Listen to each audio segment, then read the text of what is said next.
कल मानसून के विषय में पढ़ रहे थे, उसके साथ साथ आज हम आपको एल नीनो इफेक्ट पढ़ाएंगे कि भारतीय मानसून पर या इंडियन मानसून पर एल नीनो इफेक्ट क्या होता है। एल नीनो का प्रभाव, भारतीय मानसून पर एल नीनो का प्रभाव। अब जी बताइए बताइए। एल नीनो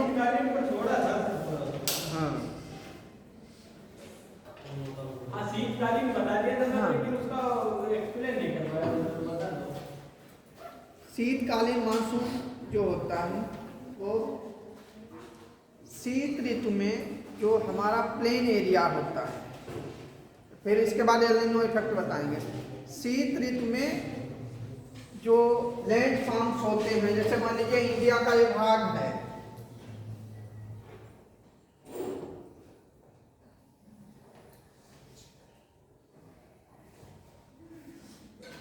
इस पर यहाँ पर स्थल है, इसलिए यहाँ ज़्यादा जल्दी ठंडा हो जाता है और जल भाग जल्दी ना ही ठंडा होता है और ना ही जल्दी गर्म होता है।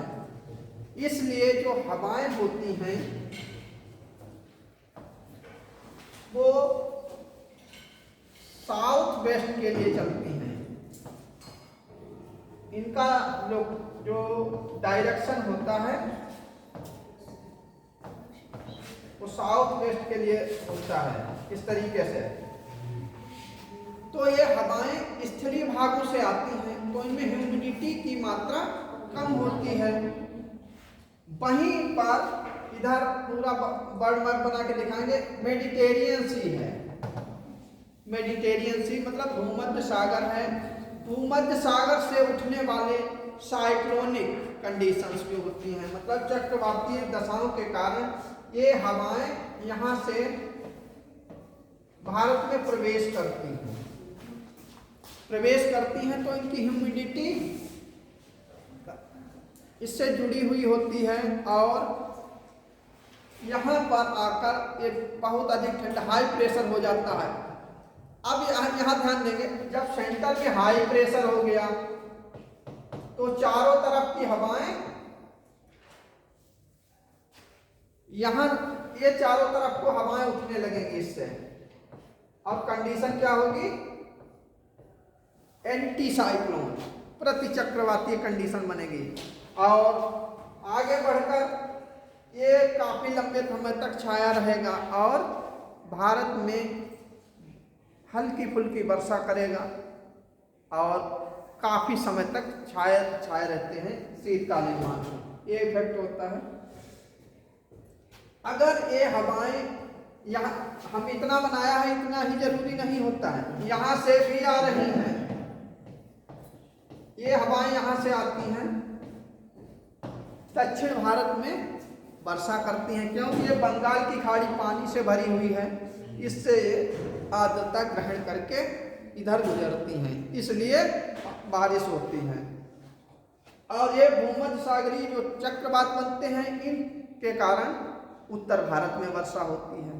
अब कुछ भारतीय विद्वान हैं, कुछ जो कोटेशंस वर्ड आते हैं, उनके विषय में भी चीज़ें बताएंगे, फिर हम एल नीनो के इफेक्ट को बताएंगे। आपको थोड़ा नोट करने की चीज़ें हैं, नोट कर लीजिए।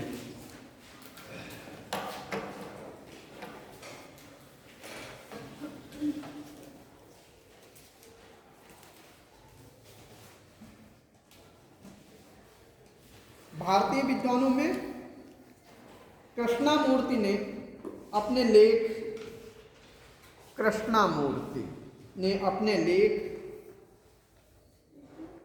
कृष्णामूर्ति नाम है, कृष्णामूर्ति ने अपने लेख tropical east west circulation, tropical east west मतलब उष्णकटिबंधीय पूर्वी पश्चिमी circulation, tropical east west circulation during northern summer,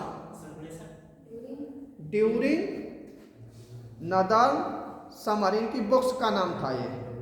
इतना लंबा इन्होंने पेपर लिखा था। ये जून सर ड्यूरिंग के बाद ड्यूरिंग समर ये ड्यूरिंग के बाद भी बोल दीजिए। ड्यूरिंग नहीं, बुक्स का नाम है, हिंदी में लिखे या अंग्रेजी में लिखे? Tropical east west circulation during northern summer में जून से अगस्त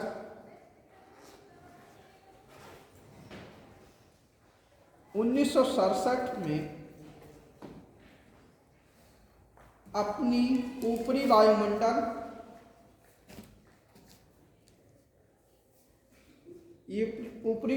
में जो ऊपरी वायुमंडल का भाग होता है, इसमें 200 MB बताया था, 200 MB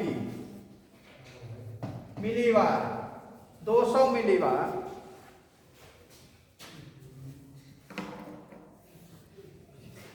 स्तर पर तीव्र क्रिया होती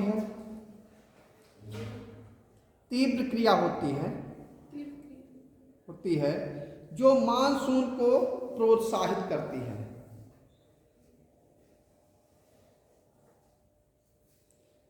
दूसरा विद्वान है यस रामारत्ना, जो मानसून को प्रोत्साहित करती है, गिफ्ट देती है। मतलब रामारत्ना ने बताया कि मानसून की उत्पत्ति में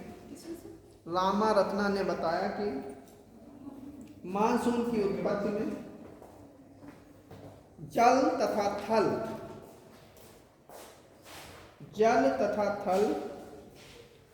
तापीय अंतर के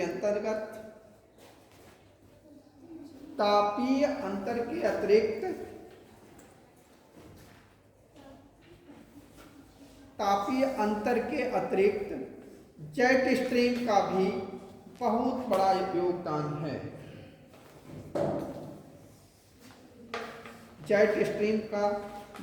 बड़ा योगदान है। ग्रीष्म काल में, कल भी बताया था, आज भी हम बताएंगे आपको, 20 डिग्री जो साउथ है, 20 डिग्री साउथ से 40 डिग्री नॉर्थ तक लिख लो, 20 से 40, 20 डिग्री दक्षिण से 40 डिग्री उत्तर के बीच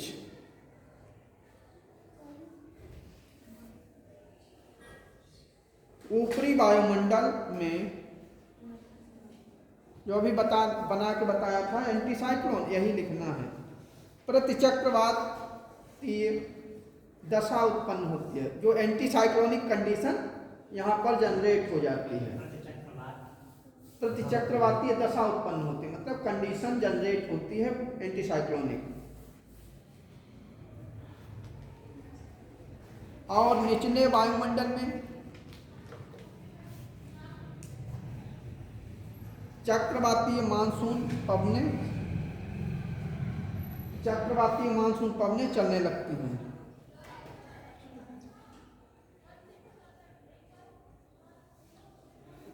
और इस समय जो जेट स्ट्रीम होती है वो हिमालय के उत्तर चली जाती है। ये जेट स्ट्रीम कहाँ होती है उस समय? हिमालय से उत्तर। पछुआ, हिमालय के उत्तर में पछुआ जेट प्रवाह, हिमालय के उत्तर उस समय जो होता है, तो हिमालय के उत्तर में पछुआ मतलब वेस्टर्नीज जेट तथा दक्षिण में ईस्टर्नलीज जेट मतलब पूर्वी जेट प्रवाह चलता है।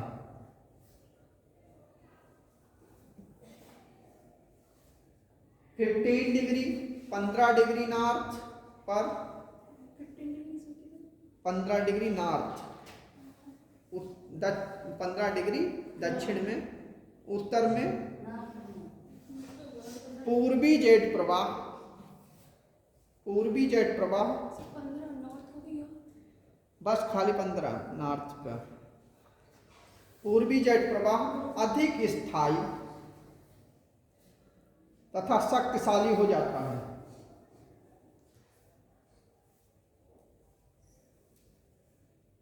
जिसके कारण हिंद महासागर से आने वाली पछुआ पवन, पछुआ मानसून पर्याप्त वर्षा करती है। जिसके कारण पछुआ पवन या पछुआ मानसून पर्याप्त वर्षा करती है। ये पछुआ पवन का दूसरा नाम भी है हैं? दूसरा नाम वेस्टर्नलीज कहते हैं इंग्लिश में। पछुआ पवन। हाँ, अन्य जगह पर जो समुद्रों में जाते हैं तो उनके नाम बदलते रहते हैं जगह जगह पर। हर जैसे शीतकालीन अभी आप लोग एक चीज अलग कागज पर नोट कर लेंगे कि जो ये शीतकालीन वर्षा होती है, जो हमने ये फिगर बनाया था आप लोगों के लिए, इधर ध्यान देंगे, ये फिगर बना हुआ है, ये राजस्थान में वर्षा होती है तो इसका नाम मावठ होता है। क्या नाम होता है? ऐसे क्वेश्चन आते हैं, मावठ क्या होती है? समझा ही नहीं जाएगा मावठ किसे कहेंगे। मावठ कौन सी वर्षा होती है? जो शीत ऋतु में राजस्थान में होती है। इस समय जो वर्षा होगी राजस्थान में उसका नाम क्या होगा? मावठ। हाँ हाँ 35% होगी।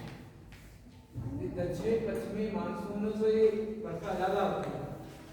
दक्षिण पश्चिम मानसूनी पवन। हाँ 65 कल ही बता चुके हैं, अरब सागर से होकर जाते हैं। कल बताया था 65% होती है और ये बंगाल की खाड़ी से 35% होती है। वो तो कल बता चुके, अगर कंफ्यूजन हो फिर बताएंगे उसे, आगे की तरफ बढ़ेंगे।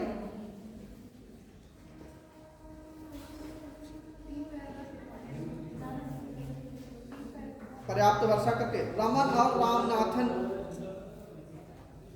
रमन और रामनाथन दूसरा विद्वान आ गया, रमन और रामनाथन। ये सब विद्वान निपटने के बाद ही अभी हम टाइम थोड़ा बताएंगे कि टाइम कैसे निकाला जाता है। टाइम का भी क्वेश्चन आता है। ये बताएंगे कि ये डेट कैसे क्यों नहीं चेंज होती हैं और हमारी घड़ियों का समय कैसे निकाला जाता है, ये चीज़ें बताएंगे। फिर बर्ड मैप को बनाएंगे, उस पर हम एलिनो के इफेक्ट को इंडिया पर दिखाएंगे। ये कहाँ से चला, किधर कितना उठ रहा है, कितने मीटर उठ रहा है, कितने सेंटीमीटर उठ रहा, कहाँ से टकरा रहा है, उसके बाद क्या हो रहा, सब चीज़ें बताएंगे। ये जिस विद्वान की जो चीज़ नोट की होती है, चाहे वो कहीं ले जाएंगे, वो नहीं चेंज की जा सकती है, कोटेशन वही रहेगी। समझते परिभाषा को चेंज नहीं किया जा सकता है। रमन और रामनाथन ने उष्णकटिबंधीय पूर्वी जेट की व्याख्या करते हुए बताया कि वर्षा ऋतु प्रारंभ होने के पश्चात ऊपरी अधोमंडल में कि वर्षा ऋतु प्रारंभ होने के बाद ऊपरी अधोमंडल में पूर्वी पवनें बहुत अधिक एक्टिव हो जाती हैं, मतलब सक्रिय हो जाती हैं। जब एक्टिव होंगी फिर क्या होगा, आकाश में बादल छा जाते हैं। इस समय आकाश में बादल छाने से, इस समय आकाश में बादल छाने से लेटेंट हीट, गुप्त ऊष्मा अधिक उत्पन्न होती है। लेटेंट हीट मतलब गुप्त ऊष्मा अधिक उत्पन्न होती है।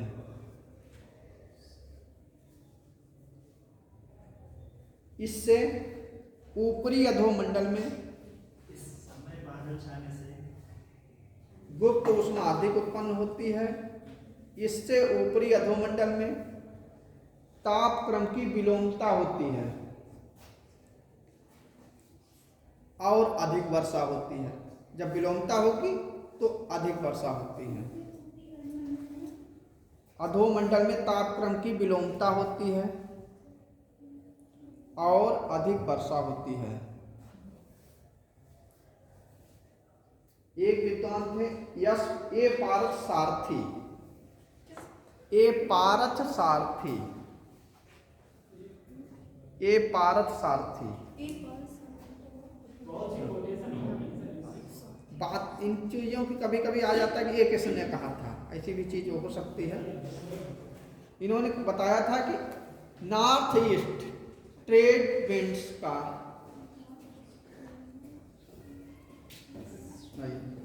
क्या बात?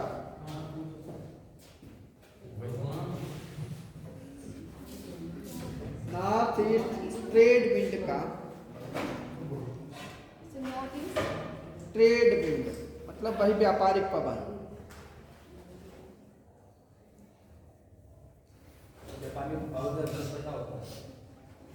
भारतीय मानसून पर गहरा प्रभाव पड़ता है। इसका जो प्रभाव होता है गहरा पड़ता है।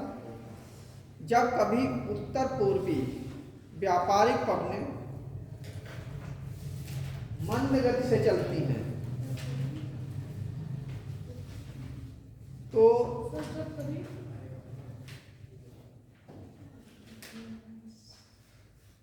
जब कभी उत्तर पूर्वी व्यापारिक पवनें मंद गति से चलती हैं तो दक्षिण पश्चिम मानसून भी कमजोर हो जाता है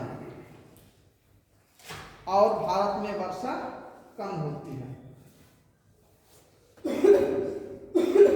ध्यान रखेंगे, भारत के 40 वर्षों का अगर रिकॉर्ड देखा जाए तो 2013 में अभी सूखा पड़ा था महाराष्ट्र में। वो इसी मानसून घटना के कारण हुआ था। ऐसी ही घटनाएं हुई थी, इस कारण ऐसा हुआ था। और तो इसके बाद फिर 2015 में हुआ जिसमें लगभग 90 लाख किसान प्रभावित हुए थे। और ये मान लीजिए 90 लाख स्वीडन की जनसंख्या के बराबर है। इतने लोग यहाँ के प्रभावित हुए थे सूखे से। ये भी महाराष्ट्र में ही आया था। हाँ, दोनों चीजें दोनों वहीं आए। इफेक्ट रहे तो पूरे इंडिया में, लेकिन इफेक्ट इनका महाराष्ट्र में अधिक रहा। अनंत कृष्णन के अनुसार अनंत कृष्णन के बाद देखेंगे। अनंत कृष्णन के अनुसार मानसून की उत्पत्ति पर अर्ध उष्ण कटिबंधीय जो व्यापारिक पवनें हैं इसका भी प्रभाव होगा। आपने जो कल तिब्बत वाला बताया था उसमें बर्फ कम पिघलता है, उसका भी होगा। हाँ, उसका भी होता है। कई चीज़ों का इफेक्ट होता है थर्मल। ये नोट कर लेंगे, इसके बाद अभी कराएंगे वो। मानसून की उत्पत्ति पर अर्ध उष्ण कटिबंधीय चक्रवात का बहुत प्रभाव पड़ता है। मानसून की उत्पत्ति पर अर्ध उष्ण कटिबंधीय चक्रवात का बहुत प्रभाव पड़ता है। इसमें ऐसा क्वेश्चन बनता है यूपीएससी में, तो कौन सा चक्रवात है जो मानसून को सबसे अधिक प्रभावित करता है? तो अर्ध उष्ण कटिबंधीय, ना वो गर्म है ना वो ठंडा होता है। ये चक्रवात अर्ध उष्ण कटिबंधीय, यही वाला चक्रवात। यह चक्रवात अधोमंडल के ऊपरी भाग में तिब्बत के पठार के दक्षिण में, मतलब इंडियन गंगा प्लेन में, तिब्बत के पठार के दक्षिण में अगर हम देखेंगे 20 से 25 डिग्री तो गंगा प्लेन का एरिया आएगा। दक्षिण में 20 से 25 नॉर्थ पर 5-6 सप्ताह पहले ही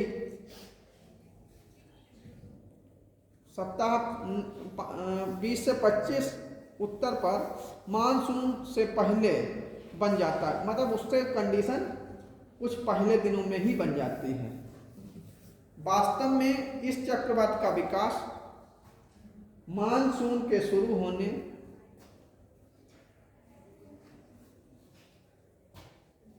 होने के 5-6 सप्ताह पहले ही हो जाता है। मानसून का जो सप्ताह होना चाहिए उससे पहले ही हो जाता है।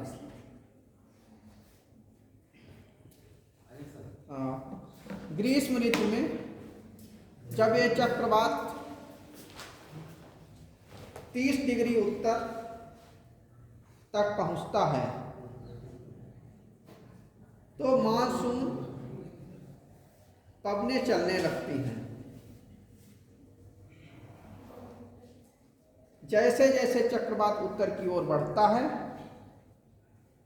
वैसे वैसे पवनें आगे बढ़ती और वर्षा करती हैं।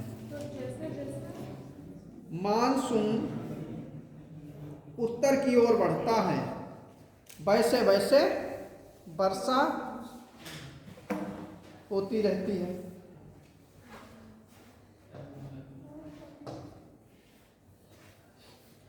अब आप लोग देखेंगे, यहाँ पर इसे स्टॉप लेंगे, फिर इसके बाद हम एल नीनो को बताएंगे। पहले समय कैसे निकाला जाता है ये सिखाएंगे आप लोगों को, ठीक है।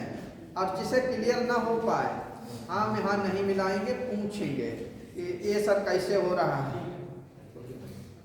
जैसे ये हमारा अर्थ है, पूरी पृथ्वी है। अब एक कागज या प्लेट शीट पर हम उस अर्थ को मूविंग पॉइंट से सुनते रहेंगे, बात को आदि छोड़ देंगे तो सीखेंगे नहीं, समय नहीं निकाल सकेंगे।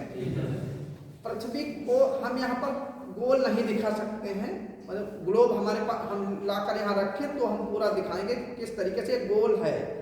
गोल होने को हमने भी सर्किल जैसा बना लिया है, तो इस पर हम लेटिट्यूड्स डालेंगे,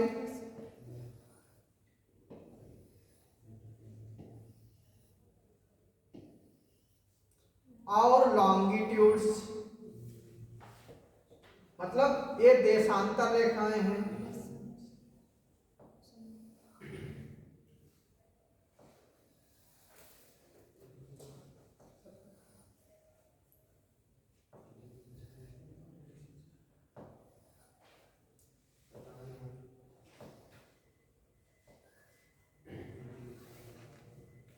इस पर देखें क्या सर्किल छोटा हो या बड़ा हो, बताइए इसमें एंगल कितने हैं?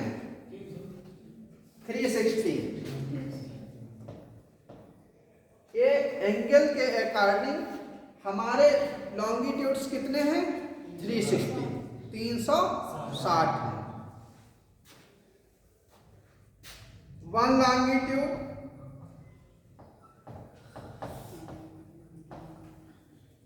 एक देशांतर पर 4 मिनट का अंतर आता है। डिफरेंस कितना पड़ता है?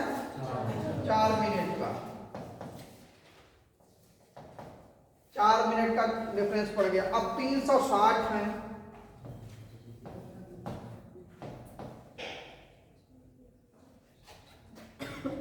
इन पर कितना पड़ेगा? 360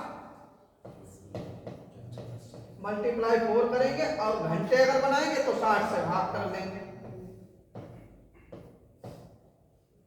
ये आ गया 24 घंटे, 24 आवर्स। दिन चाहे छोटा हो या रात छोटी हो, टोटल मिलाकर 24 घंटे ही होंगे। ये नहीं कहेंगे दिन छोटा होने लगा तो 23 घंटे रहेगा, नहीं कर सकेंगे, 24 घंटे ही होंगे। अब यहाँ पर हम एक क्वेश्चन बनाएंगे। इक्वेटर है, ये हमारा 0 degree mean time, Greenwich mean time है लंदन के पास। यहाँ पर ग्रेट ब्रिटेन है, ग्रेट ब्रिटेन में लंदन है।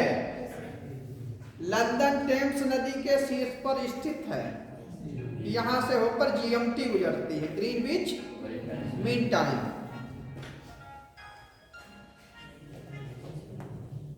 ग्रीनविच मीन टाइम जब यहां से गुजरती है तो इसमें, और हमारा जो भारत है,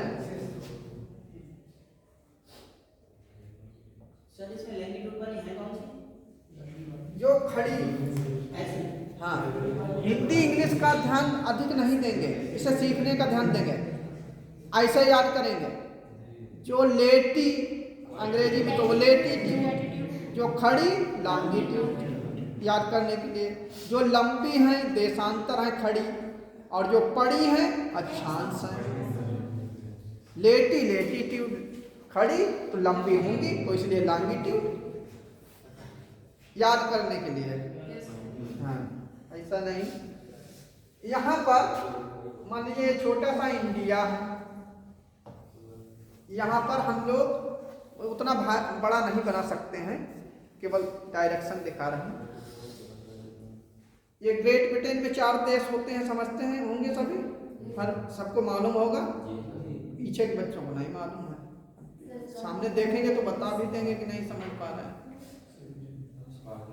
आयरलैंड, स्कॉटलैंड, इंग्लैंड और वेल्स 4 हैं। तो यहाँ पर ये भारत जो है, यहाँ से नैनी के पास से हमारा IST निकला है। क्या निकला है? IST, इंडियन स्टैंडर्ड टाइम इसे कहते हैं, या अरे भारत मानक रेखा कह लो, भारत का प्रमाणिक समय कह लो, यही है, नैनी के पास से होकर निकलता है। अब यहाँ लंदन में सुबह यहाँ लिख दिया मॉर्निंग 5:30 AM है। लंदन में मान लीजिए सुबह के 5:30 बजे हुए हैं। भारत 82.5 पूर्वी देशांतर पर है, वहां क्या बजा होगा?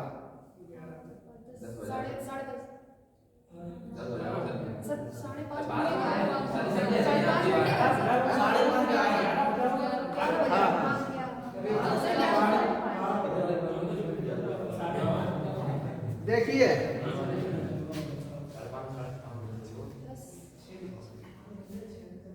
82 डिग्री 30 मिनट्स, इसे हम 82.5 कह लेंगे और 4 से मल्टीप्लाई करेंगे, कुछ मत हटा 330 आ जाएगा। ये आ गए मिनट्स, इन्हें आवर्स में चेंज करेंगे, 60 से भाग कर लेंगे तो 5:30 आ जाएगा। क्योंकि ये पूर्ण में है इसलिए इसमें ऐड हो जाएगा। अगर ये हम कहें यहाँ अमेरिका के लिए तो क्या होगा? तो ये 5.5 घंटे उससे माइनस कर दिए जाएंगे, घटा दिए जाएंगे। इस तरीके से समय निकाला जाता है, इस तरीके से समय निकाला जाता है। दूसरी एक बात आती है, समय निकालना सभी क्लियर हो रहे हैं? जिसे ना समझ में आ रहा पूछ लेंगे। पूरब में समय जुड़ता है और पश्चिम में समय घटता है, ये चीज ध्यान रखेंगे। अगर अमेरिका की तरफ जाएंगे तो वहां 12 बजा होगा, मतलब बिल्कुल, उसके बाद समय घटेगा। वो 80 देशांतर पर है इसलिए ईस्ट, वो वेस्ट में है इसलिए वहां घट जाएगा। पश्चिम में जाएंगे टाइम प्लस होगा, नहीं पूर्व में प्लस होगा, सूर्य पूरब से निकलता है, इसके पहले वहां दिखाई देगा, धीरे धीरे पीछे चला जाएगा। सबको क्लियर हुआ कि नहीं? ये देखिए लंदन 0 डिग्री पर है, GMT से कहते हैं। यहाँ पर मान लीजिए 5:30 सुबह के बजे हुए हैं, ठीक है। भारत 82.5 पूर्वी देशांतर पर स्थित है, वहां क्या बजा होगा? तो हम 82.5 देशांतरों को 4 से गुणा करेंगे तो 330 मिनट आ जाएंगे। 330 मिनट से अगर हम घंटे बनाएंगे तो 60 से भाग करेंगे तो 5 घंटा 30 मिनट आ जाएगा। फिर 5 घंटा 30 मिनट पूर्व में है इसलिए जोड़ देंगे, अगर इधर पश्चिम में होता तो इससे घटा देते। प्रोसेस यही रहेगा। 11 बज जाएंगे, 5:30 और 5:30 11 बज जाएगा। भारत में इस समय क्या, उस समय क्या बजा होगा? 11 बजा होगा। अब बताएं दिन का ये सुबह का है तो AM होगा, वो भी 11 AM। यहाँ तक सबको क्लियर हुआ?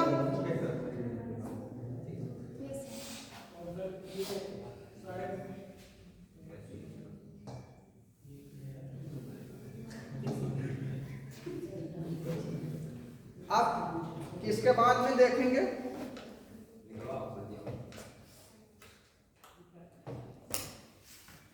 आइए हम डेट है, जैसे आज 2 फरवरी है, ऑल वर्ल्ड में 2 फरवरी है। क्यों 2 फरवरी है? जबकि वहां समय कितना है और यहाँ समय कितना है। सर इन्होंने जो एक लैंगिट्यूड की दूरी 4 मिनट ही क्यों मानी?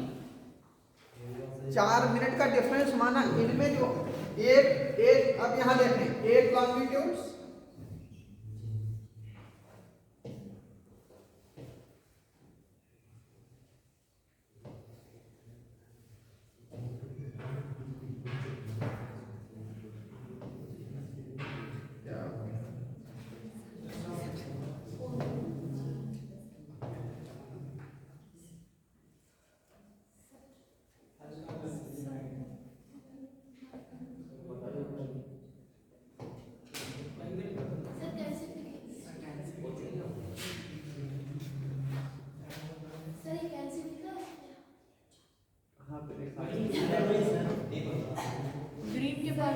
कंफर्म के पास बनाओ इधर जाओ। नीचे देख रहे थे। अब इसमें लेकिन देख क्यों रहे थे? हमारे माइंड पर वो हमें डेट लाइन घूम रही थी।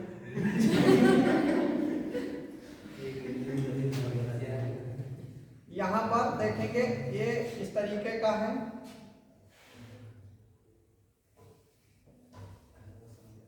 ऑस्ट्रेलिया नीचे यहाँ पर सुलावेसी है इस तरीके का। अब छोटे छोटे इसमें बन पाएंगे और जब एक एक को एक दिखाएंगे तो उसका विस्तार बिल्कुल बना देंगे। ये बिच्छू की तरह है, आगे चौड़ा है, पीछे ऐसी पूंछ जैसी खड़ी हुई है। सुलावेसी पापुआ न्यू गिनी का भाग है। ऑस्ट्रेलिया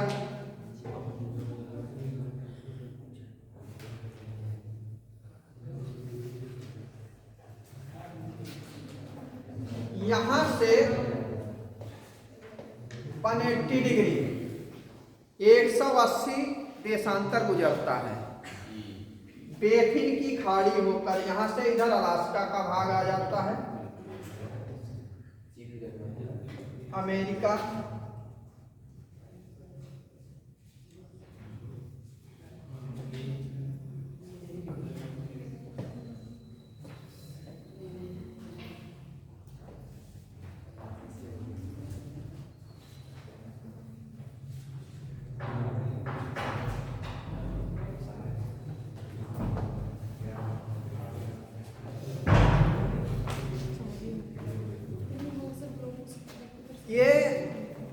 ये घुमा हुआ भाग है। कागज लाओ, इसमें बता दें कैसे क्या है।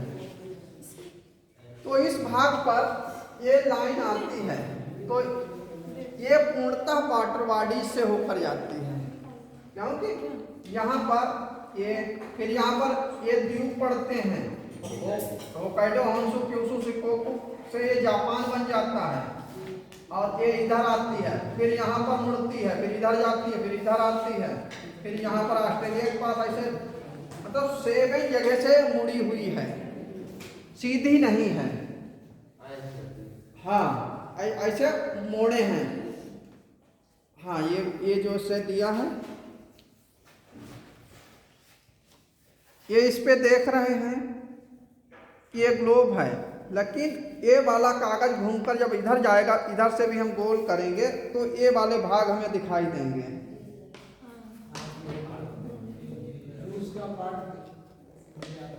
हाँ तो अब देखेंगे इसमें, जैसे ये हमारा ग्लोब हमने बना लिया, इसे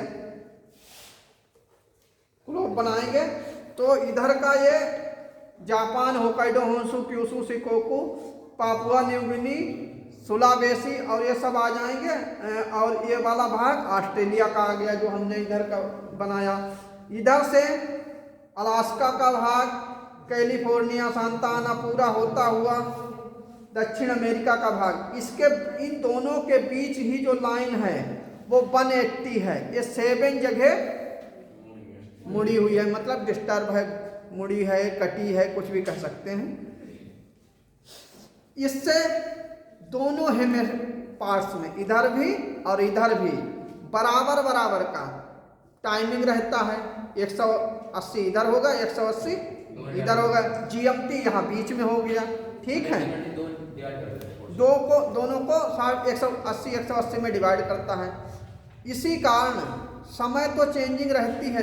इस रेखा पर झुकाव के कारण पूरे जलीय भाग से होकर जाती है। जहाँ स्थल पड़ता है वहाँ इसमें मोड़ बना दी गई हैं। अगर ऐसा न होता तो यहाँ पर मान लीजिए जापान है यहाँ, और ये अमेरिका तक उधर घूमते घूमते बैक साइड में जाएगा सूरज, तब तक 24 घंटे हो जाएंगे। 24 घंटे होंगे तो वहाँ तो कुछ और हो जाना चाहिए, लेकिन ये मानक के अनुसार पूरे विश्व में एक ही जैसी डेटें होती हैं। इस डेट लाइन निर्धारित करती है। इसे अंतर्राष्ट्रीय तिथि रेखा या इंटरनेशनल डेट लाइन के नाम से जाना जाता है। इसे देखेंगे घुमाव के साथ। देखिए ये ऑस्ट्रेलिया है। ये इंटरनेशनल डेट लाइन ये ऊपर से आती है उठती हुई। वो जापान के पास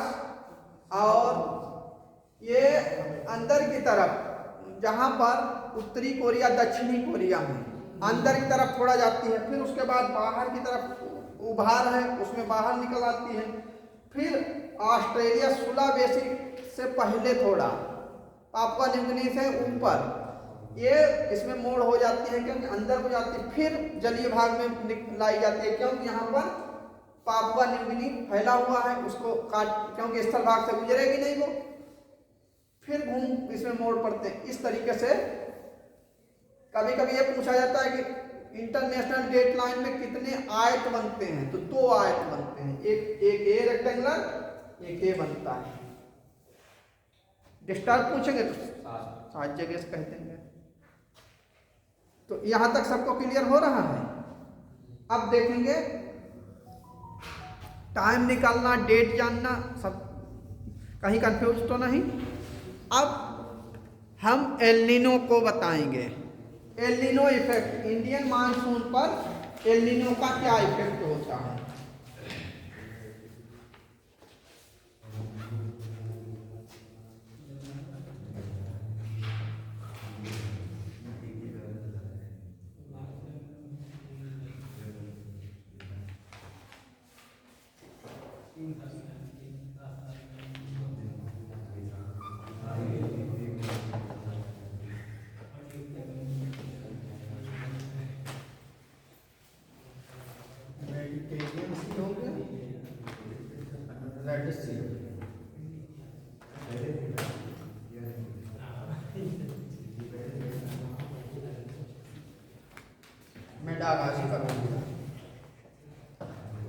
ये अफ्रीका का भाग है, हल्का दिख रहा है, जहां समझ इधर ध्यान देंगे, जो ना समझ में आए वो पूछ लेंगे।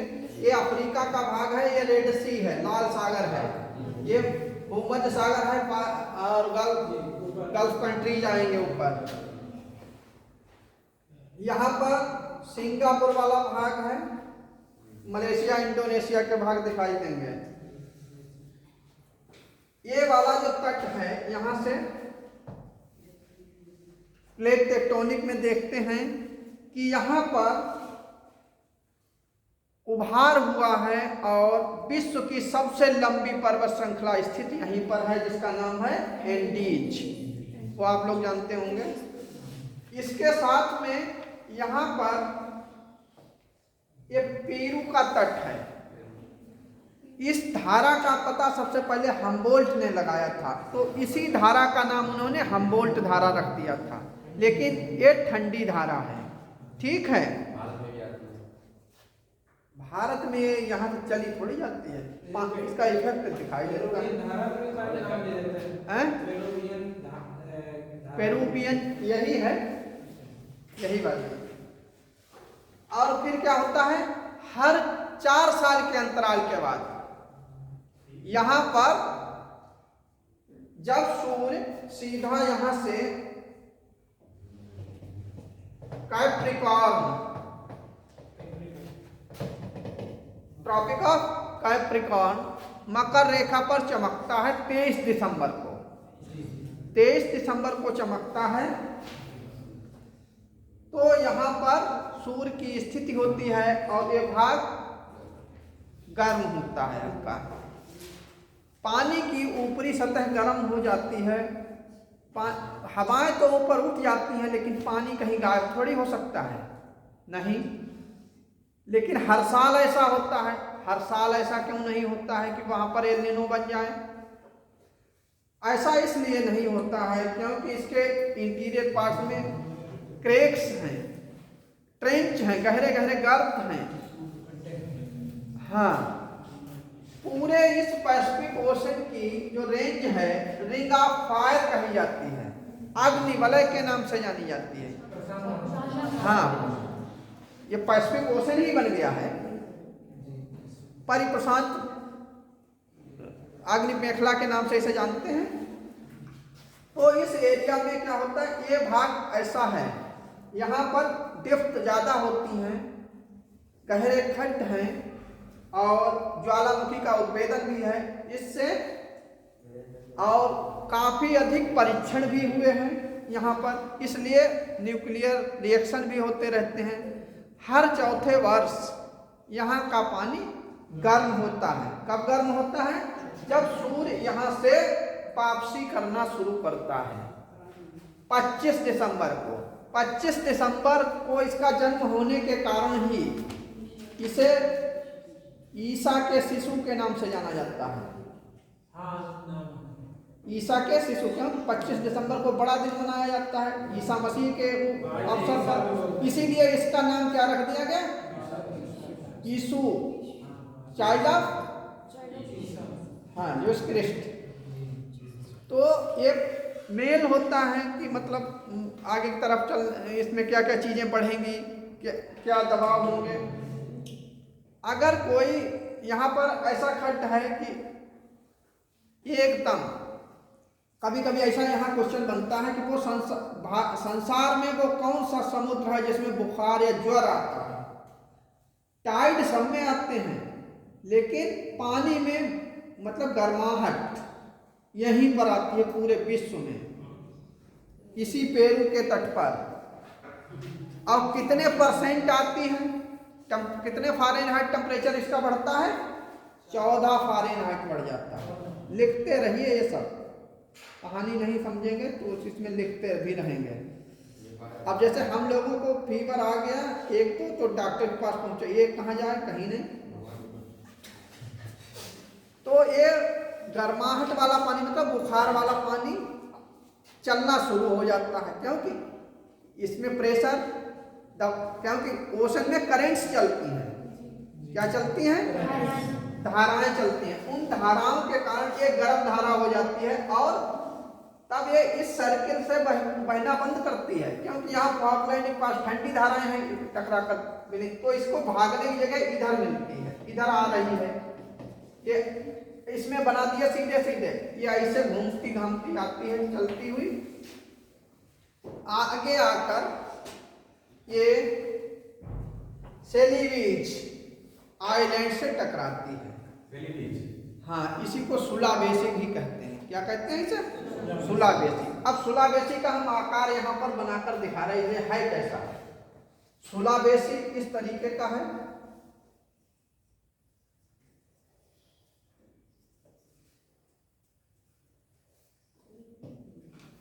ऐसा लगता है कि बिच्छू मुंह फैलाए बैठा हुआ हो, ऐसा लग रहा है, हाथ की तरह। हाँ, तो इसके जो दबाव है हल्का वैसे लगे हुए हैं। अब ये इस तरीके का यहाँ पर एक कंडीशन है।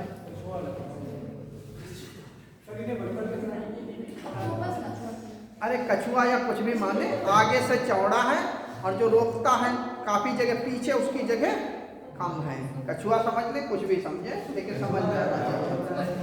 फिर क्या होता है आगे देखेंगे। एल नीनो की धारा जो होती है आगे की तरफ बढ़ती हुई जाती है। इसके बाद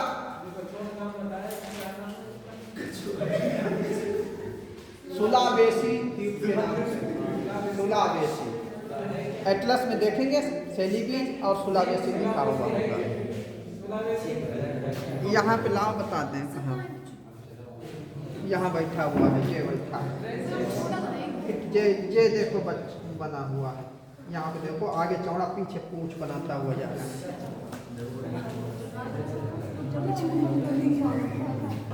अब देखिए, अब वो हम एक फ्लैट सीट पे है और हमने अब जैसे मोड़ा था, अगर मोड़ेंगे तो पैसे दिखाई देगा। फिर यहाँ से ये सुलावेसी से जब टकराती है तो ये हॉट करंट्स है ना? ये हॉट करंट्स होंगी? द्वीप है, आइलैंड्स है। हाँ, द्वीप है सर, ये हॉट करंट्स है ना? हाँ, इस समय हॉट है। एल नीनो गर्म धारा है, एल नीनो है इसका नाम। अभी लानिना भी आएगा थोड़ी देर से। तो यहाँ तक समझ में आ रहा है। तो इसके बाद ये जब इस सुलावेसी से टकराती है, तो जब इससे पानी किसी चीज से टकराता है तो ऊपर उठ जाता है, लगभग आधे मीटर से अधिक, 60 सेंटीमीटर पानी ऊपर उठ जाता है। और पानी कैसा होता है? गर्म होता है। गर्म होने की वजह से पड़ोसी जो द्वीप होते हैं उन पर तेज हवाएं चलने लगती हैं।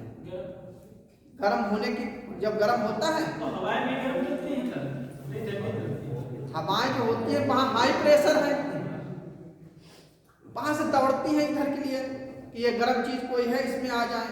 यहाँ लो प्रेशर है और वहाँ हाई प्रेशर होता है, तो हवाएं चलना शुरू कर देती हैं और आगे जाकर यहाँ पर भूमध्य रेखा आ जाती है, इक्वेटर होता है। तो यहाँ पर जो भी द्वीप पाए जाते हैं वहाँ पर एवरग्रीन फॉरेस्ट पाए जाते हैं, सदाबहार वन पाए जाते हैं।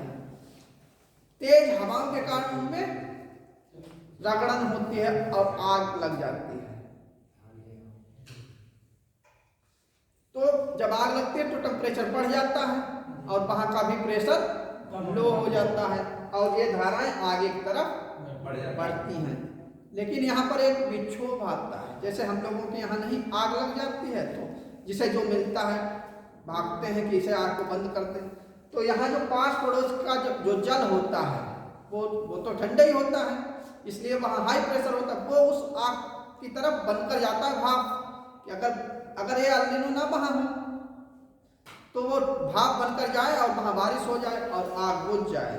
लेकिन ये एल नीनो उसमें इफेक्ट डालता है कि उस पानी में मिल जाता है, अपना गर्म पानी मिला देता है तो वो भी गर्म हो जाता है, इसलिए वो ऊपर उठ नहीं पाता और आग टेम्परेचर वैसे ही बना रहता है। इस तरीके से ये और आगे बढ़ती हुई आती है और मलेशिया, इंडोनेशिया होते हुए इस धारा का प्रवाह सीधे अरब सागर होते हुए इंडिया में आ जाती है। ये अब यही नहीं रखेंगे कि यहाँ से आई यहाँ चली आई, बस ऐसे नहीं, ये बहुत लंबे क्षेत्रों से आती है, यहाँ से भी आ जाती है घूमकर। लेकिन किसी अगर पुस्तक में बुक में लिखा हो कि ये अफ्रीका या अटलांटिक महासागर से एल नीनो आता है, बिल्कुल गलत है, वो नहीं मानेंगे उसे, क्योंकि उधर अटलांटिक ओशन में एल नीनो नहीं जाती है, प्रशांत और हिंद में ही रहती है। हाँ, ये चीज ध्यान रखेंगे। अटलांटिक की तरफ सर एल नीनो बाद में किस प्रकार वर्षा करते हैं, अच्छी करती है या कम वर्षा करती है, क्या वर्षा रोकने का काम करती है, वर्षा कम होती है? हाँ, एल नीनो का इफेक्ट 4 साल बाद होता है तो सूखा पड़ने की कंडीशन होती है। अभी 2013 में 40 साल का सबसे बड़ा सूखा पड़ा था महाराष्ट्र में, 90 लाख किसान उससे प्रभावित हुए थे, जो स्वीडन की जनसंख्या के बराबर है वो जनसंख्या। 13 में भी 15 में भी 15 में भी जो विक्षोभ जेट मजबूत नहीं हो पाई थी, इसलिए आया था। यहाँ पर जैसे ही ये यहाँ प्रवेश करती है तो इसका जो तट होता है ये पानी को गर्म कर देती है, और गर्म पानी लो प्रेशर हो जाता है। लो प्रेशर होने की वजह से ये ऊपर की तरफ उठ जाता है, ऊपर की तरफ उठता है और यहाँ पर तिब्बत का पठार है। नहीं, बारिश नहीं करेगा, बारिश अगर वो करे उस पर दबाव पड़ेगा तो करेगा, नहीं तो नहीं। अब ये ऊपर की तरफ उठती हुई जाती हैं और इंडिया में प्रवेश कर जाती हैं। उस लो प्रेशर टेम्परेचर के कारण बनता है। तापमान जहां अधिक होगा प्रेशर लो होगा, तापमान कम होगा प्रेशर हाई होगा। उल्टा तापमान और दाब का उल्टा संबंध होता है। कंडीशन ये होती है, सूर्य की कंडीशन होती है, सूर्य कहाँ पर चमक रहा है इस समय, और फिर ये होता है कि समुद्री धाराएं भी प्रभावित करती हैं। ये समुद्री धारा का प्रभाव है, एल नीनो समुद्री धारा है, इसका इफेक्ट अपना है। तो ये यहाँ पर आकर इधर से उठती हैं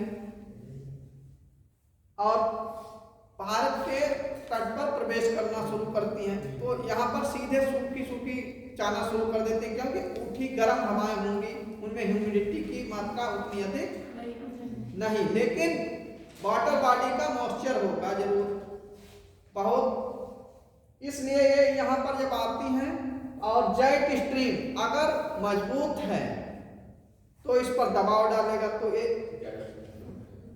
उससे मालूम होगा कि दबाव डालेगा तो ये अगर उसकी कंडीशन कमजोर है तो धीरे धीरे दबाव डालेगा और इस एरिया में भारत में हल्की हल्की वर्षा होती चली जाएगी। और तिब्बत के पठार का मान लीजिए बर्फ पहले से ही पिघल चुका है, जेट स्ट्रीम पूरी कंडीशन में है, शक्तिशाली है, तो एकदम उसे दबा देंगी। और अखबार में जैसे लिखते हैं कि एल नीनो का इफेक्ट होते हुए भी भारत में वर्षा हुई, वो एक कारण होता है कि जब एल नीनो जेट स्ट्रीम मजबूत होती है तो एकदम वो उसे जब दबा देती है तो वर्षा हो जाती है, और जब धीरे धीरे दबाती है तो कम वर्षा होती है। हाँ, एक दूसरे का रिएक्शन रहता है। अन्य कोई चीज ना समझ में आ रही हो इसमें वो बताएंगे। जेट स्ट्रीम को जेट स्ट्रीम दोनों हेमिस्फीयर मतलब दक्षिणी गोलार्ध और उत्तरी गोलार्ध में बहती हैं 20 से 40 अक्षांशों के बीच, दोनों गोलार्धों में ये नलिका आकार की होती हैं। नहीं, हवाएं हैं आसमान में 6 से, कल पढ़ाया नहीं था, 6 से 12 किलोमीटर की ऊंचाई पर ट्रोपोपाज में ये चलती हैं। जैसे अगर ये हवाई जहाज जो हैं ऊपर जाएंगे उसमें तो एकदम इनमें बहुत तेज आवाज होगी, क्योंकि वो कम से 180 किलोमीटर तक की स्पीड से पश्चिम से पूर्व की दिशा में चलती रहती है दोनों गोलार्धों में, चाहे वो दक्षिणी गोलार्ध हो या उत्तरी गोलार्ध। और इस नली के आकार में, जैसे एक ग्लोब है, इसे चारों तरफ से ये घेरे हुए हैं जेट स्ट्रीम। जब इनका जैसे मान लीजिए हमारे पास में कौन पड़ता है, तिब्बत का पठार पड़ता है, इसलिए उसी का बार बार नाम लेते हैं इंडियन मानसून पढ़ाने के लिए। ऐसा पूरे विश्व के अन्य जगहों पर भी होता है जहाँ पर हीटिंग होगी और जेट स्ट्रीम मजबूत हो गई तो वो अन्य जगहों पर भी दबाव डालेगी। और अगर उसका इफेक्ट नहीं है तो ये चाइना का भाग और इधर का पूरा साइबेरिया सूखे क्षेत्र रह जाएंगे, वहाँ पर भी बारिश नहीं होगी। लेकिन हमें ये वर्ड नहीं पढ़ा रहे हैं, इसलिए इंडिया पढ़ा रहे हैं तो उतना ही पढ़ना है कि इंडिया में इसका इफेक्ट कैसे होता है, क्या क्या चीज़ें हमें इफेक्टेड करती हैं। तो दक्षिणी गोलार्ध में भी ऐसा होता है, उत्तरी गोलार्ध में भी ऐसा होता है कि ये नलिका आकार की घूमती हुई आगे की तरफ चलती रहती है, पूरे भाग को घेरती हैं। जेट का कोई नुकसान नहीं होता है। एल नीनो का ये होता है कि अगर जेट ने इस पर प्रभाव नहीं डाला तो ये भारत में वर्षा नहीं होने देगी। अगर जेट का प्रभाव इसके ऊपर हल्के हल्के हुआ, जैसे कोई व्यक्ति यहाँ से आ रहा है और ये ऊपर को उठता जा रहा है, चिल्ला रहा है कि हम ऊपर जा रहे हैं, ऊपर से एक और व्यक्ति है उसने इस पर दबाव डाला, धीरे से दबाव डाला तो ये हल्की हल्की वर्षा करता हुआ चले जाएगा। अब एकदम दबा दिया तो तेज वर्षा हो जाएगी। वर्षा के और मौसम के विषय में बहुत कुछ कहा जा सकता है, बहुत संभावनाएं व्यक्त की जा सकती हैं, बहुत संशोधन हुए, बहुत जैसे मोनेक्स और ये सब संस्थाएं बनी, लेकिन बहुत सी ऐसी चीजें हैं जिनको कंफर्मेशन नहीं मिल पाया है। कुछ पॉइंट पर बहस चलती रहेगी, लेकिन कौन सा हाँ पांडिचेरी में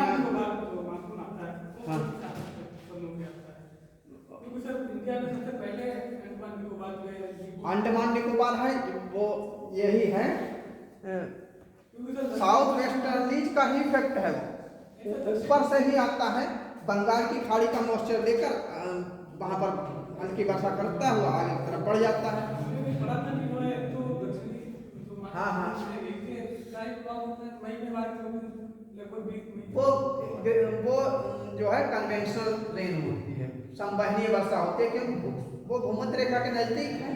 पहली वर्षा को मानसून के अंतर्गत हाँ, हाँ। हाँ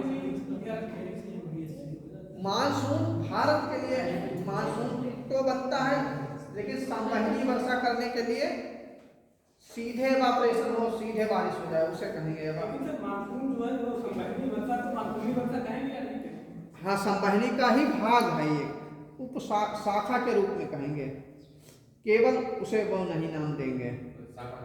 जैसे एक परिवार में कोई व्यक्ति है, उसके ब्रांच समझते ही हो, उस तरीके का है, संवहनी का ही भाग है। जब ये पर्वत से टकरा जाती है तो ये पर्वतीय वर्षा हो जाती है। ये सभी तरीके की वर्षाएं इससे होती हैं। साइक्लोन बना हुआ है, अभी बनाया था फिगर हमने, एंटी साइक्लोन, साइक्लोनिक कंडीशन भी मानसून के अंतर्गत आता है। चक्रवातीय वर्षा भी उसी में आएगी, पर्वतीय वर्षा भी उसमें आएगी, संवहनी वर्षा भी आएगी, इंटीग्रेटेड रहता है सब। मानसून क्या करिएगा? हाँ, मानसून देखो अभी जो है चक्रवात बनते हैं भारत में, तो बादल छाए रहते हैं, तो वर्षा होती है, वो भी तो शीतकालीन मानसून कहलाएगा। और जो गर्मियों में वर्षा होती है वो ग्रीष्मकालीन मानसून है, लेकिन उससे भी पर्वतों से टकरा गया, गारो खासी जयंती, तो उस एरिया के लिए वो मानसून कैसा हो गया, पर्वतीय वर्षा कर दे उसने। और जो हमारे एरिया में आता है घूम के अराकान योमा से टकराकर धीरे से यहाँ से बर्मा के पास से ये यहाँ से मुड़ता हुआ इधर को जाता है। ऊपर हिमालय है, यहाँ पे हिमालय है, ये ऊपर जाने नहीं देगा हवाओं को। यहाँ पर अराकान योमा है, यहाँ पर गारो खासी जयंतिया है, तो इनमें जाकर वर्षा करेगा। यहाँ से जो यहाँ का मानसून जा रहा है ये यहाँ पर इससे टकरा जाता है, और जब हवाएं टकराती है तो इधर को मुड़ जाती है, क्योंकि इधर उन्हें प्लेन एरिया मिल जाता है। असम का मैदान होते हुए गंगेटिक प्लेन से होते हुए इधर को आती हैं, लेकिन इनके पास अपना मॉइस्चर होता है, तो यहाँ से ये बिखराते हुए वर्षा जाती हैं। बरसात यहाँ तक बहुत वर्षा की, यहाँ से घूमती हैं, यहाँ से घूमती हैं, यहाँ तक आते आते इनकी ह्यूमिडिटी समाप्त हो जाती है, जो आर्द्रता होती है, नमी में कमी आती है। इसीलिए पश्चिम बंगाल में वर्षा ज़्यादा, उससे कम बिहार में, उससे कम उत्तर प्रदेश में, पश्चिमी उत्तर प्रदेश में उससे कम, पंजाब हरियाणा में उससे कम, राजस्थान तक पहुँचते पहुँचते 10 से 15 सेंटीमीटर ही वर्षा कर पाती है। सर, जो जहाँ नमी ज़्यादा होती है वहाँ वर्षा कम होती है। कहाँ पे? जहाँ नमी ज़्यादा होती है वहाँ वर्षा कम होती है। हाँ, जहाँ नमी ज़्यादा होगी तभी तो वर्षा होगी। वर्षा है क्या? सर, बुंदेलखंड क्षेत्र में अपने यहाँ वर्षा कम होती है। हाँ, वो नमी का वो एरिया जहाँ बुंदेलखंड का एरिया पड़ता है, उस एरिया में वर्षा कम होती है। इसके भी कई रीजन्स पड़ते हैं, क्योंकि ऊपर हवा शुष्क है, और भी कारण हैं। एल नीनो के साथ साथ हम यहाँ पर एक विचार भी आता है कि जब हमारे यहाँ गर्मियों में वर्षा होती है, उस समय राजस्थान का टेम्परेचर बहुत अधिक होता है। जो ह्यूमिडिटी थोड़ी बहुत होती भी है, तो वो हीट जो है उसे वाष्प में परिवर्तित करके बिल्कुल सोख लेती है, शुष्क बना देती है हवाओं को। और जब हवाएं शुष्क हो जाती हैं तो उन्हें कोई रोके या कुछ भी करे तो क्या वो बारिश कर सकती हैं? क्योंकि उनमें कुछ ह्यूमिडिटी नहीं होती है। और सर, जो तिब्बत के पठार पर निम्न वायु दाब का क्षेत्र उत्पन्न होता है किसी क्षेत्र वाला, हाँ, हाँ, आए। तो सर वहाँ पर जो है आर्द्रता कहाँ से ग्रहण करके? आर्द्रता यहाँ देखिए, अभी दिखा रहा है, ये तिब्बत का पठार है, इसके इधर कैलाश पर्वत और हिमालय नीचे की तरफ, और कुनलुन ध्यान सांग अल्टाई ऊपर चले जाते हैं। तो कुनलुन पर्वत और हिंदकुश पर्वत और कैलाश पर्वत, हिंदकुश और भारत के बीच में ही तो तिब्बत का पठार है। तो तिब्बत का पठार जो है फ्लैट है, ऐसा है, तिरछा तिरछा, एक कहीं पे 4000 मीटर, कहीं 4500, 5000, 6000 मीटर तक ऊंचा है। टेबिल, इस टेबिल की तरह है, यहाँ पे ऊंचा है, यहाँ नीचा है। ये नहीं कि बिल्कुल फ्लैट वहाँ किसी ने उसे बना रखा है। तो टेम्परेचर भी इस पर कई जगहों पर अलग अलग होता है। फिर बहुत डीप उसमें जा रहे हैं। तो उसमें हर जगह पर टेम्परेचर अधिक होगा। जब टेम्परेचर जहाँ पर अधिक हो जाता है तो यहाँ लो प्रेशर होता है। अब ऐसा भी नहीं, वहाँ तो तरार हो पाती है जिससे ITC वाला क्षेत्र, ये वाला जो एरिया है ये 40 डिग्री से नीचे ही है, यहाँ तक सूर्य की किरणें पहुँचती हैं, क्योंकि सूर्य जो है 23.5 तक का तो गमन करता है जून में, और ये भाग ऊंचा है तो टेम्परेचर भी लेता है, इसका बर्फ पिघल जाता है। इसके पास पड़ोसी ये पहाड़ खड़े हुए हैं, इनकी बर्फ जमी हुई रहती है कुछ मात्रा में, लेकिन इस पर रॉक्स भी, अब रॉक्स मटेरियल पढ़ेंगे कि इस पे कई ऐसी चट्टानें पाई जाती हैं जो काफ़ी अधिक वहाँ पर हीटिंग कर देती है। थोड़ा हीट हुआ और ज़्यादा कर दिया। अभी हम इसका एक एग्जाम्पल देंगे, आपको तब समझ में आएगा। जैसे हमारा ये सोलर सिस्टम है, मरकरी मतलब बुध सूर्य के सबसे नज़दीक है, लेकिन शुक्र पृथ्वी से दूर, उससे बुध के बाद है, लेकिन गर्म वही होता है। अब कहें क्यों गर्म होता है? वहाँ पर ऐसी चट्टान मतलब लीड पाया जाता है, शीशा वगैरह की अपने से ज़्यादा अपवर्तन कर लेगा। अगर उसमें थोड़ा टेम्परेचर हुआ तो थोड़ा वो क्रिएट कर रहा है। ऐसे ही यहाँ पे चट्टानें भी पाई जाती हैं। तो आप लोगों को इसलिए ये समझ में नहीं आता है कि तिब्बत का पठार इतना ऊंचा है, फिर वो कैसे गर्म हुआ, या अन्य पहाड़ों पर बर्फ जमी हुई है। ये रॉक मटेरियल सूर्य की जो किरणें हैं, आपकी किरणें उनका उत्तरायण होगा तो फिर वहाँ तक पहुँचेंगी। हाँ, वहाँ पहुँच जाएंगे जून में, तो सर ITC वाला क्षेत्र उत्पन्न होगा। हाँ, और ITC हवाएं उठेंगी तो दूसरी जगह से वहाँ पर भरने के लिए हवाएं उस जगह पर जाएंगी। हाँ। तो जाएंगी तब सर जो वहाँ पर गर्म हवाएं हैं वो उठेंगी ऊपर, हाँ दूसरे जगह से जाएंगी हवाएं, वो आर्द्रता साथ में लेकर के जाएंगी ना। हाँ।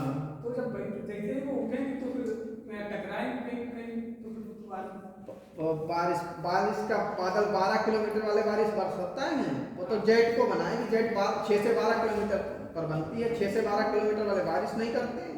बारिश तो 3 किलोमीटर और ये सब करते हैं। ये जो मानसून जाता है ये समुद्र से नीचे जाता है, 3 किलोमीटर तक, 1 से 3 किलोमीटर तक की ऊंचाई इसमें होती है। बड़ा तिब्बत जो है यहाँ मतलब 6 से शायद 12 किलोमीटर जाके हवाएं में बारिश करती है।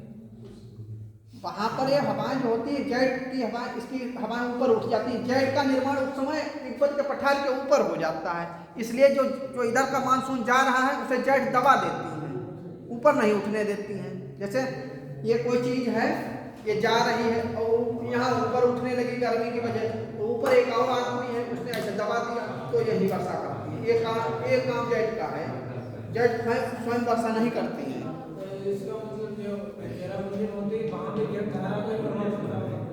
वहाँ तो गारो खासी जयंतिया का है। हाँ, वहाँ 2 अलग कंडीशन है, हर जगह की कंडीशन चेंज हो रही है।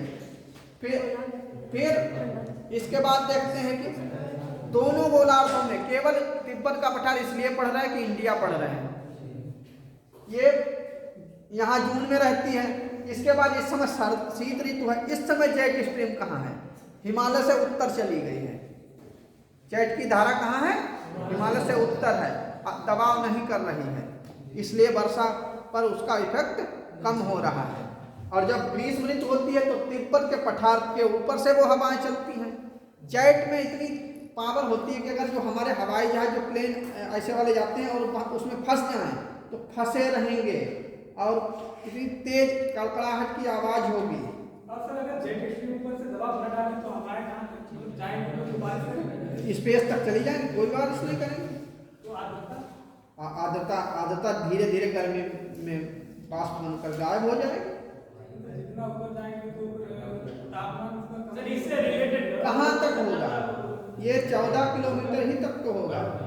अगर अब सुनो, उसके ऊपर हम लिए गए उसे, हम हवाई जहाज में हम जा रहे हैं और हम ट्रोपोस्फियर से ऊपर निकल गए मान लीजिए, और वहाँ हमारा हवाई जहाज खराब हो गया। अगर हमने पास पैराशूट लेकर या कहीं से कूदेंगे तो इतना टेम्परेचर होगा कि ये हाथ पैर हैं इतने रज्जे बन के उड़ जाएंगे, हड्डी तक का कुछ पता नहीं लगेगा, क्योंकि वहाँ टेम्परेचर क्रिएट होने लगता है। ये थोड़ी कहीं उठते चले जाओ और बारिश करो, वहाँ तो टेम्परेचर में बढ़ेगा ट्रोपोपाज के बाद। वर्षा तो जितनी भी मौसमी घटनाएं होती हैं सभी क्षोभ मंडल में, इससे ऊपर पढ़ने पर कुछ नहीं। कोई भी मौसमी घटना, ओले का पड़ना, बर्फ का गिरना, तुहिन का बनना, कुहासा का बनना, रिम का बनना, जितनी भी कंडीशन है, हवाओं का चलना, मानसून का बनना, वर्षा का होना, ये सभी प्रकार के काम ट्रोपोस्फियर में होते हैं, क्षोभ मंडल में होते हैं। क्लियर हो पाया? अब आगे चलेंगे ला नीना की तरफ। इसके बाद दूसरा यहीं पर जो ये जगह है, ये गर्म का समझ गए। फिर 7वें वर्ष कुछ समय के लिए एक ठंडी धारा उत्पन्न होती है। लेकिन उसका पहले सपोज किया कि पहले हाँ, तो क्या नहीं है, क्या नहीं समझ पा रहे?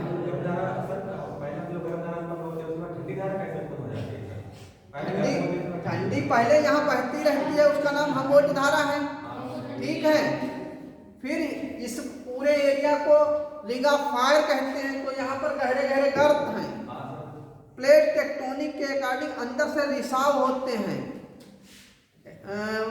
आणविक संलयन भी होता है, जिसके कारण चौथे वर्ष के बाद पानी गर्म हो जाता है और उसका नाम एल नीनो हो जाता है। और एक और भी कारण है कि यहाँ पर जब सूर्य, ये भूमध्य रेखा है, ये मकर रेखा है, यहाँ से जो गर्म हवाएं होती हैं वो इधर को अभिसरण करने लगती हैं और सूर्य जब तक 23 दिसंबर को यहाँ चमकने लगता है, यहाँ की हवाएं इसमें जाकर टकराती हैं, जिससे ITC-Z का निर्माण हो जाता है। हाँ, यहाँ पर इनमें दोनों में अभिसरण होता, भिड़ाव हो जाता है। हाँ, भिड़ती हैं एक दूसरे, अभिसरण करती हैं। अभिसरण करने से इस धारा का निर्माण हो जाता है। ऊपर का पानी गर्म होता है, गर्म पानी एक स्ट्रीम के रूप में चलने लगता है। चलेगा कहाँ? जिधर उसे ढाल मिलेगा, जहाँ उसके अनुकूल परिस्थितियाँ होंगी। अब समझ में आया? ठंडे पानी में कैसे कन्वर्ट हो जाता है सर? ठंडी में लगा कैसे कन्वर्ट हो जाता है? पानी में आग नहीं लग सकती है। सोडियम डालेंगे तो सोडियम आया कहाँ से?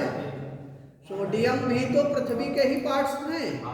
सोडियम पानी में आग लगा देगा। वो वहाँ की ऐसी कंडीशन है कि सोडियम का भी रिएक्शन हो रहा, अन्य भी ज्वालामुखी फूट रहा, कोई जरूरी है कि उसमें एक ही चीज निकले।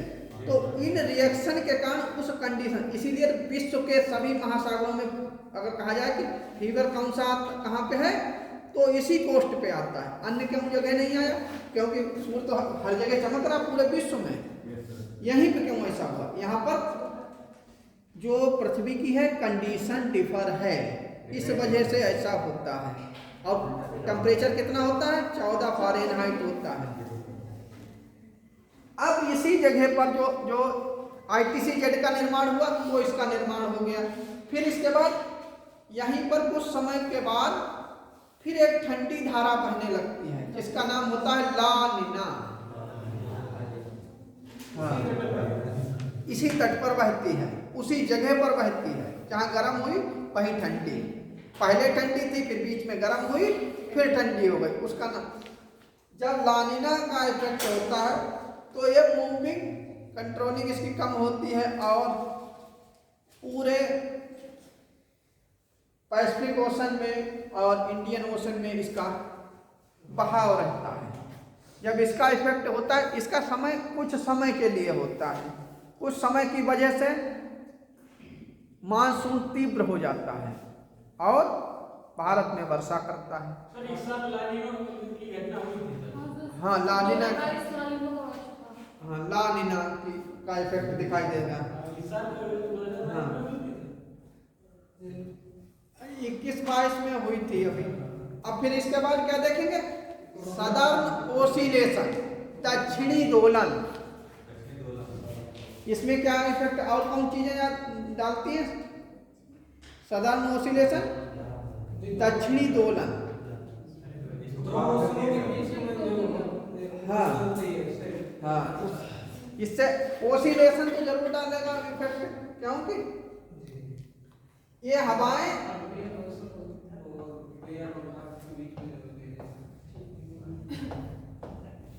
दक्षिणी जब दोलन होता है उससे हवाएं मूव करती हुई ह्यूमिडिटी को धारण किए हुए पेनिनसुलर इंडिया में प्रवेश कर जाती हैं और आगे को बढ़ती रहती हैं, यहाँ से पूरे पूरे विश्व में चलती हैं। लेकिन हम इंडिया पढ़ रहे हैं इसलिए इंडिया को ही देख रहे हैं। ये ऐसा नहीं कि यहाँ पे नहीं चल रही है, यहाँ पर भी चल रही हैं, हर जगह चलती है। जो सर अरब सागर से जो मानसून उठता है सर वो भारत में ही क्यों आता है, मतलब उस तरफ भी तो जा सकता है। कहाँ अरब सागर से जो मानसून मतलब भारत में आता है तो वो भारत में ही क्यों आता है, दूसरी तरफ से तो जा सकता है सर। ये क्योंकि ऊपर जेट स्ट्रीम का इफेक्ट होता है, तिब्बत का पठार अधिक होता है, यहाँ पर कोई अधिक डिजर्ट नहीं है। ये भारत और पाकिस्तान में था डिजर्ट है, ये बहुत गर्म होता है। अब यहाँ लो प्रेशर होता है, अब यहाँ ऐसा कुछ नहीं है, यहाँ पर स्थलखंड है, ये इससे कम गर्म होता है, इसलिए जहाँ कम प्रेशर होगा कहीं तो जाएगा, इसलिए ये हवाएं इधर को मूव कर जाती हैं। अन्य कोई चीज और कोई चीज ना समझ पाए हो तो वो भी पूछें। अंडमान निकोबार में इक्वेटोरियल लेंस भी मतलब विषुवत रेखीय भी वर्षा हो जाती है, जिसे हम कन्वेंशनल रेन कहते हैं।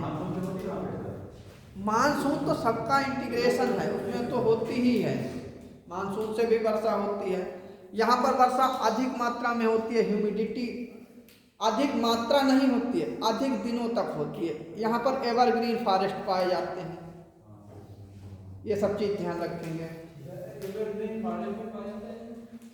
सदाबहार वन ऐसे होते हैं जो अपने यहाँ अपना जो गंगेटिक प्लेन है इसमें डिसोडियस फॉरेस्ट पाए जाते हैं, पतझड़ी वन पाए जाएंगे, एकदम सब पत्ते गिरा दिए फिर नए पत्ते आ गए।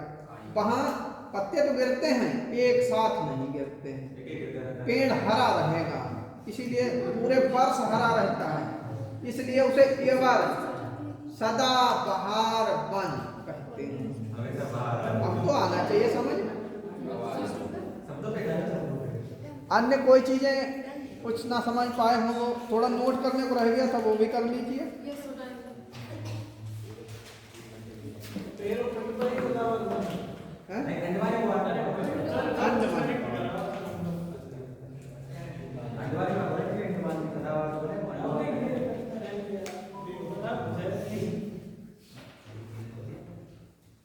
जो मेट्रोलॉजिकल मानसून का जो प्रयास है बहुत पहले से चले आ रहे हैं, लेकिन प्रथम प्रयास 1962 और 1965 में, इससे पहले सब जानते थे लेकिन कोई इस पर कोई संस्था नहीं बनी हुई थी, मतलब कोई इसका ऑफिस या इसका वर्किंग प्लेस नहीं बना हुआ था।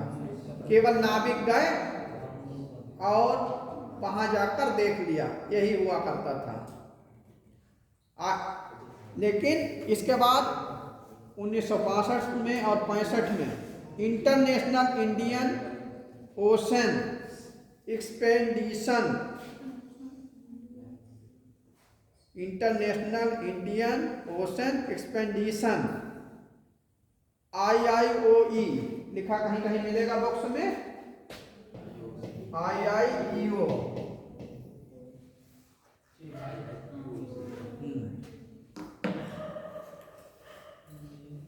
इसने IIEO ने किया। इसके बाद 1973 से मतलब 1973 से 79 तक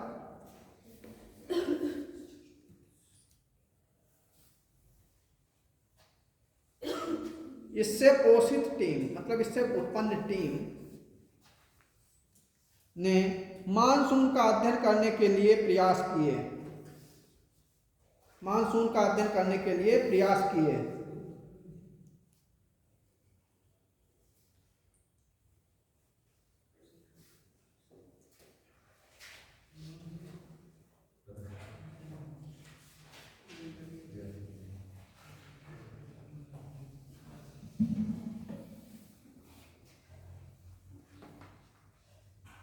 सन 1979 में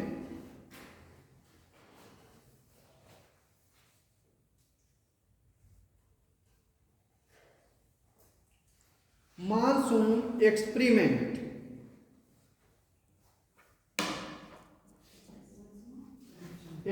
जिसे मोनेक्स कहते हैं, मोनेक्स। हाँ,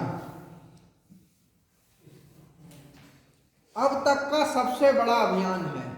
बड़ा और छोटा पूछा ही जाता है, पहल और आखिर पूछा जाता है। अब तक का सबसे बड़ा अभियान है।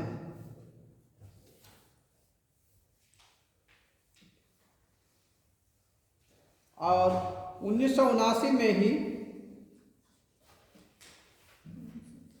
Indian meteorological department IMD, meteorological department या IMD,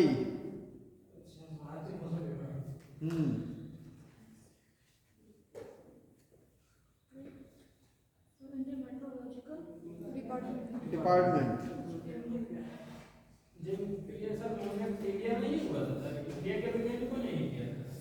हाँ, इसमें जुड़े हुए थे इंडियन वैज्ञानिक।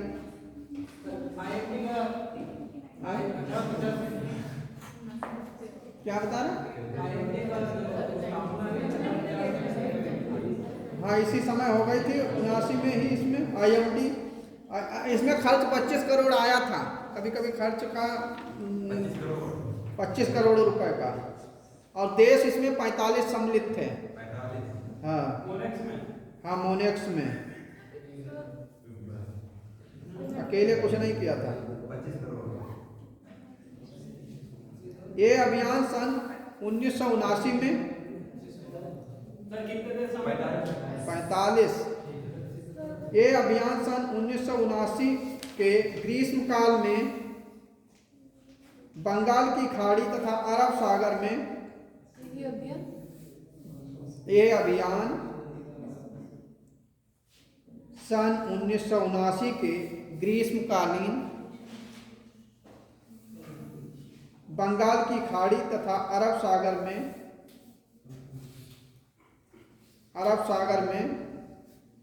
विस्तृत अध्ययन के लिए चलाया गया। हाँ, इसकी खोजों के अनुसार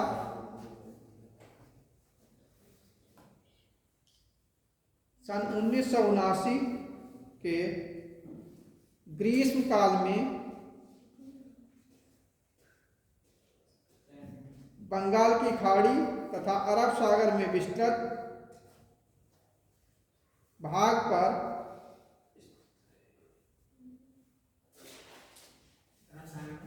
खोजें की गई।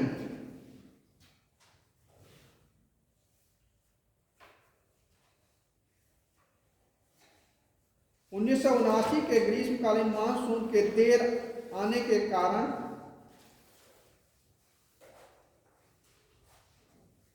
अरब सागर के दक्षिणी भाग में उत्पन्न हुआ।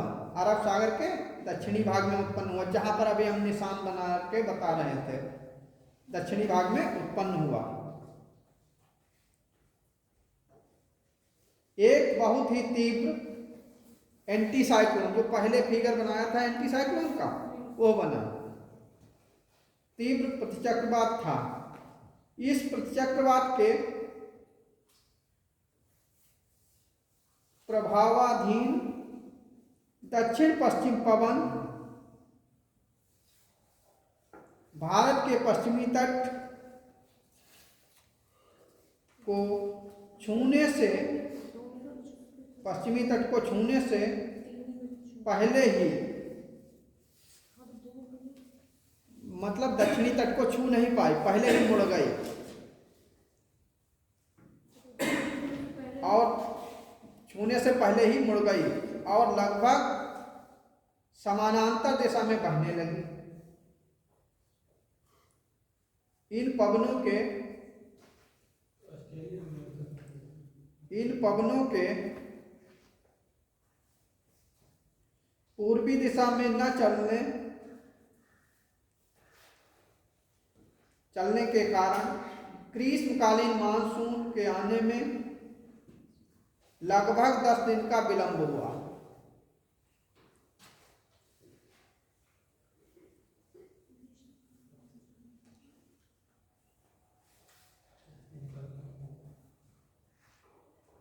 उन्नीस सौ 87 में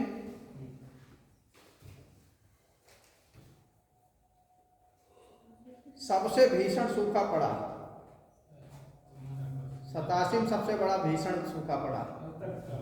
पूरी दुनिया में सर, और क्या दुनिया में नहीं, लेकिन इंडिया पड़ रहा है इसलिए इंडिया से मतलब रखें। इसी वजह से सर, इसी वजह से सर मतलब हैं? इसकी वजह से हाँ, इफेक्ट रहा इन चीजों का। विश्व भर में वैज्ञानिकों का एक बार फिर आश्चर्य तथा चिंता में डाल दिया।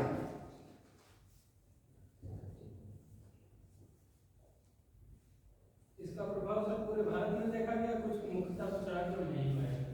कुछ राज्य हो रहा, पूरी जगह नहीं रहा। ये कर्नाटक, महाराष्ट्र, हाँ, क्योंकि आंध्र प्रदेश का आधा भाग तटीय पड़ जाता है, इसलिए वहाँ कुछ न कुछ बारिश हो ही जाती है। और ये पश्चिमी तट पर होने के कारण महाराष्ट्र वैसे ही रह जाता है। कई विद्वानों ने अपने अपने मतों को व्यक्त किया है।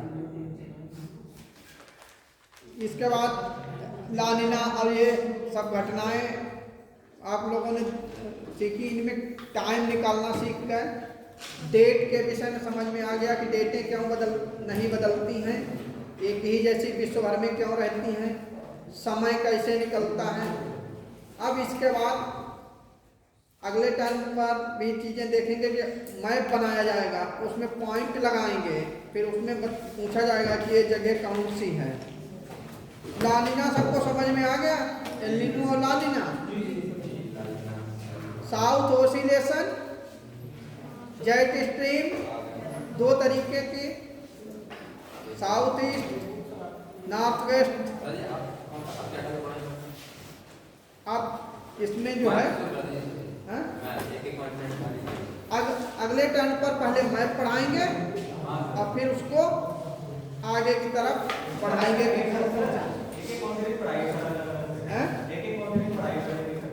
आप लोग मैप से क्यों भयभीत होते हैं कि एकदम पूरा मैप जानने की कोशिश में लगते हैं।